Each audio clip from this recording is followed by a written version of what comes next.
Okei, hyvä yleisö. Joku viisas ihminen on joskus sanonut, että ihminen on parhaimmillaan epämukavuusalueella ja sinne aion nyt hypätä. Aion nimittäin haastaa orkesterin kitaristin Tommi Laaksosen shakkimatsiin. Ja ettei tämä menisi täysin liian helpoksi, niin aion myös haastaa saman aikaan orkesterin pasunistin Harri Höltän perkussiomatsiin. Mitäköhän tästä seuraa? Ota temposta kiinni. Okei. Että yleisölläkin olisi hauskaa, niin hyvät naiset ja herrat, kutsun myös lavalle selostamaan Antti Paavilaisen Saanas-orkesterista. Missä olet?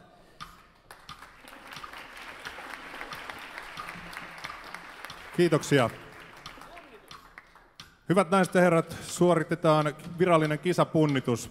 Ensimmäisenä tietysti itse maestro Viljami, ole hyvä.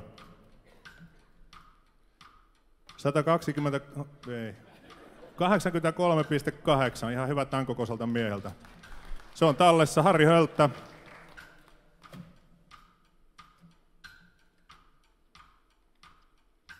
81,9, antaa siis 1,9 kiloa tässä eteen. Ja sitten otetaan vielä sakkimestari Tommilta tuosta paino. 63,9. Onko sulla kiviä taskussa vai miten tää näin menee? No niin, joka tapauksessa 2 viikkoa sitten Viljami soitti ja kysyi, että onko mahdollista tulla selostamaan, koska shakki ei välttämättä välity näin pieneltä laudalta yleisölle ja mikäs tässä kerrotaan, kuinka matsi etenee. 3 viikkoa sitten Ylläksellä olimme laskemassa mäkeä, eli soittamassa keikkoja Jaanassan kanssa ja Viljami oli siellä mukana. Ja Viljami soittaa ja laskee mäkeä ihan samassa asennossa ja siellä totesimme myöskin, että ADHD pitää täysin paikkansa tämän miehen kohdalla, kuten olette tänään jo nähneet ja kuulleet, että hän on nero, lähes hullu. Siitä sitten shakkimatsia olemme valmiita laittamaan käyntiin. Ottakaa pieni alkutuijotus niin kuin nyrkkeilymatsissa ikään. Ja valkoinen aloittaa, kuten tiedetään. Ei ole pakko ottaa preussilaisella. Hölttä katsoo sitten silmiin, kun katsotaan toista. Hyvä. Oletteko valmiina?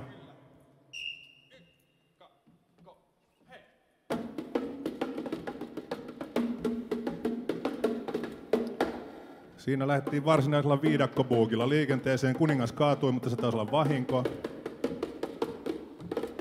Täällä on syöty ensimmäinen musta sotilas jo laudalta pois. Hyvä Harri, toi sun soitto kuulostaa samalta kuin Uvinniemen toimiupseerikerholla vuonna 1991, kun soitettiin aamuairistolla. Sä lauloit muuten samalla ja soitit rumpuja. Muistatko? Ja Kortehisto, sä oot laihtunut viime näkemältä. Pakko sanoa. Täällä shakkilaudalla on nyt ratsut esillä hyökkäysasemissa. Viljami tulee lähetillä, syö sotilaan siitä pois Tommilta. Tommi miettii, siinä on juoni takana selkeästi. Katsotaan, miten Viljami vastaa tähän pikaisesti. Ratsua kehiin, nyt. Tommi ehtii selkeästi miettimään ja Viljami miettii vaan tätä 4 tahtia. Yleensä on pystynyt laskemaan 4. Paitsi kun oltiin tuolla Äkäslompolossa, ensin oltiin porokisoissa Järvenjäällä ja sen jälkeen oltiin soittamassa illalla niin sanottua freestyle karaokea. Eli yleisöstä kuka tahansa sai tulla laulamaan mitä tahansa ja me luvattiin, että me osataan kaikki maailman biisit ja niinhän me osattiin. Tai itse asiassa oli 2, joita muuten ei olisi osannut, mutta Viljami tiesi miten ne menee. Tai ainakin uskottavasti väitti, että tietää miten ne menee ja siinä kaikki meni oikeasti ihan loistavasti. Nyt hieman härmää mukaan, siis laita sotilaalla H-linjassa. Täällä on jo kuningatarkin nyt kerta kaikkiaan. Viljami, oppa tarkkana, vaikka mä sais neuvoa.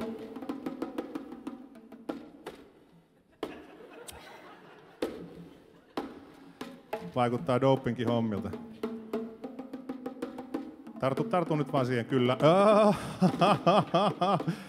Okei, tämä vielä sallittakoon. Toista tämmöistä virhettä ei voi enää tehdä tai pelkästään tyylipisteiden takia joudumme hylkäämään tämän suorituksen.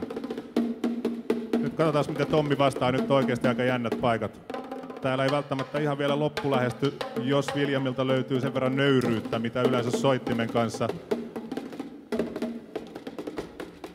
Pitäisi Viljami soittaa myöskin jotain ihan oikeita rytmejä, eikä tuommoista sekapäistä hölötystä vaan. Just tätä mä tarkoitan.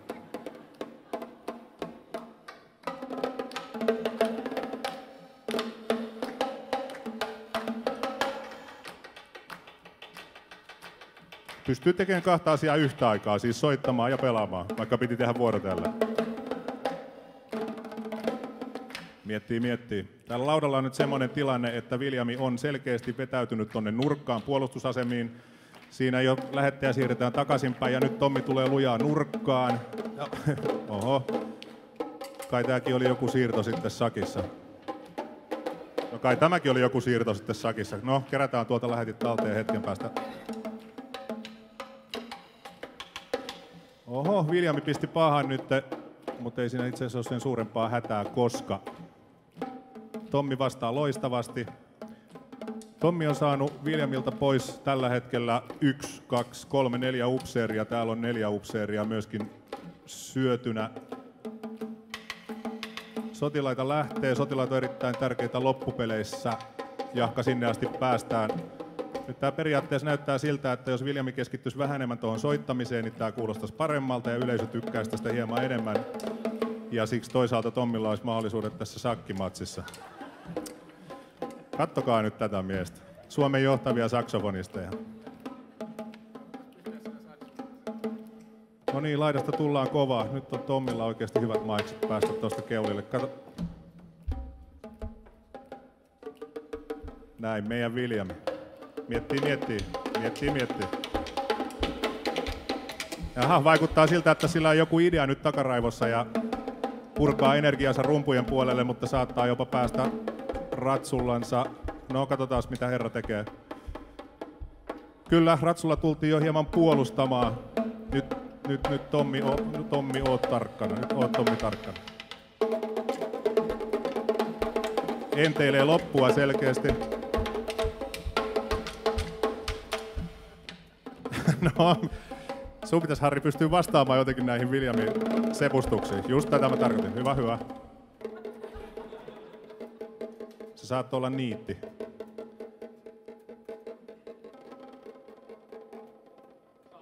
Shakki todettu ja luovutusvoitto. Tommi, onneksi olkoon. Hienosti hoidettu. Ja näistä 4 virallinen tasapeli. Hyvät naiset ja herrat, Tommi, Viljami ja Harri.